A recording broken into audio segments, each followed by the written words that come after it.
So where we last left off with reviving this C5 is with getting the heads-up display corrected. The C5 with its heads-up display definitely makes it feel like it's pretty futuristic, but what doesn't feel futuristic is the radio that's installed in it. This is the stock GM radio that's installed on my C5 Corvette. It's been having some issues of where as you're driving along, just sporadically, it'll almost short out and then restart the entire radio again. And it's done this sporadically enough that I've seen it repeat, almost happen every minute. So while it is nice driving around hearing the Borla exhaust, I do like listening to music. So today we're going to be updating this to a brand new wireless CarPlay doubled in head unit.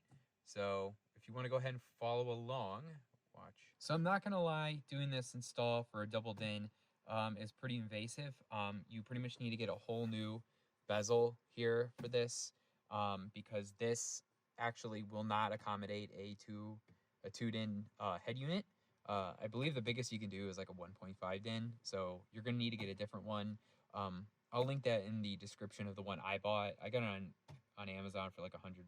And also, as you're kind of taking this apart, you're going to have to drill out some rivets in order to also make it kind of fit.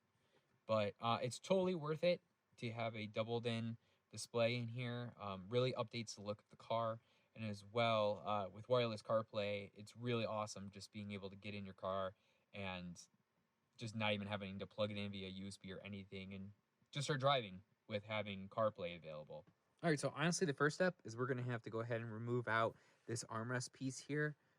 It's pretty simple. All you have to do is just remove out 10 millimeters here, and then you can actually just kind of pull this thing back. And then to remove out this center console piece, we're just going to have to remove 10 mils that are here and a series of a couple torque bits. That one's going to be in here. I believe there's going to be one up here and probably just a couple other ones, but that's just kind of the general gist of this.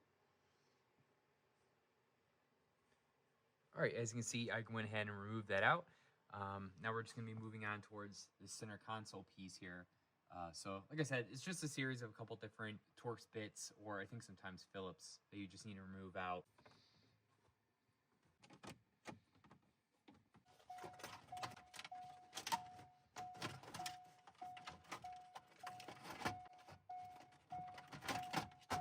We went ahead and removed out the center console bezel. So now we can actually move on to getting the HVAC unit removed and also the original stock radio. All we're going to need really is just like a simple nut driver. Take these out and pull them out.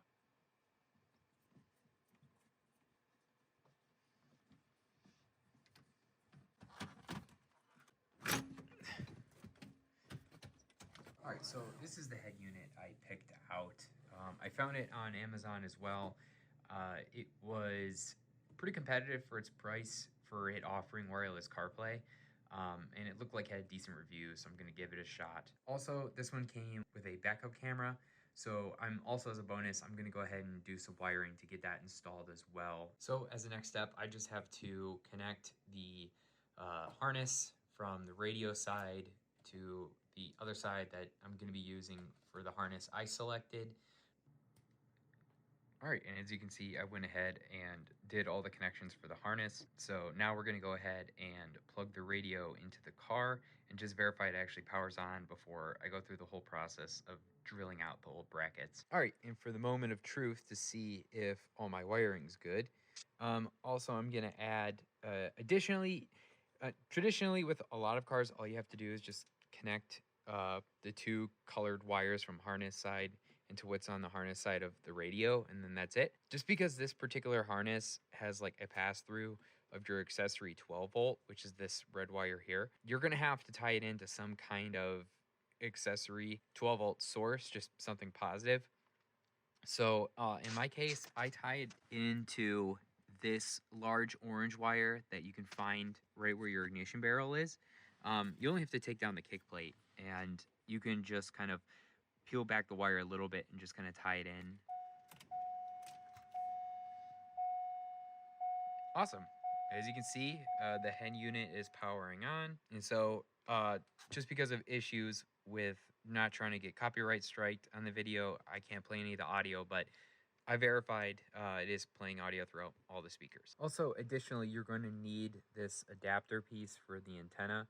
If you don't have it, it's not going to fit inside the head unit, so that'll also be in the description as well. All right, so now that we've confirmed the wiring's all set and good to go, I can actually go to the point of no return and removing out the brackets in here.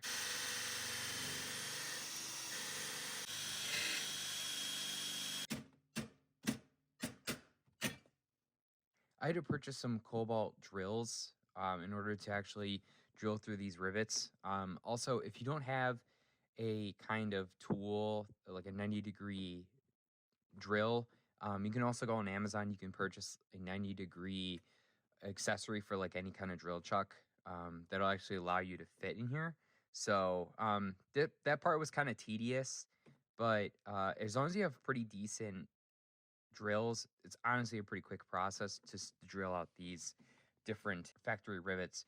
So after this point, it's kind of easy. We're just going to go ahead and make all the connections back again and mount this inside and then start putting the bezel back together.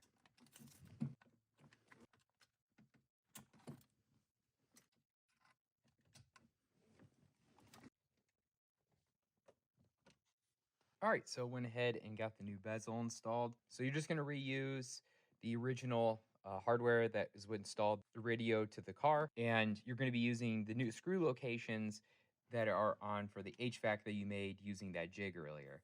So the fit and finish is pretty good with the new bezel.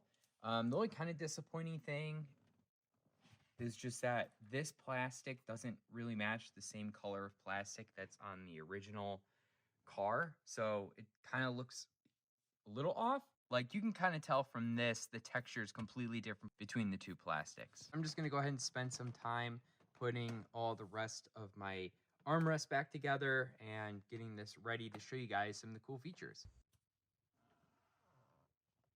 I also wired in a microphone up here in the upper left, so that way as I'm driving around, I can activate my virtual assistant from my phone directly by using that microphone to the head unit. So as you can see, I got wireless CarPlay working now.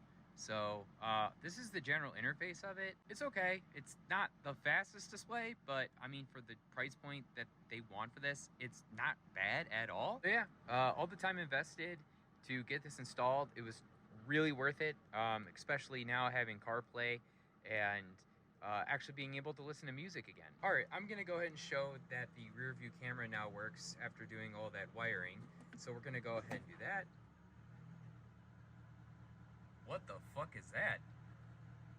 Okay, let's go try that again. There we go. That looks about right. So yeah, the rear view camera actually does work. If you liked the video and actually had an opportunity to upgrade your radio in your C5, please give the video a thumbs up. And if you want to see some more C5 content or any of the other vehicles I'm working on, feel free to subscribe to the channel. The support's been pretty amazing. I'm approaching nearly my milestone of hitting 500 subscribers, so that's really incredible for a small channel like me. So thank you again for watching, and I will see you in the next video.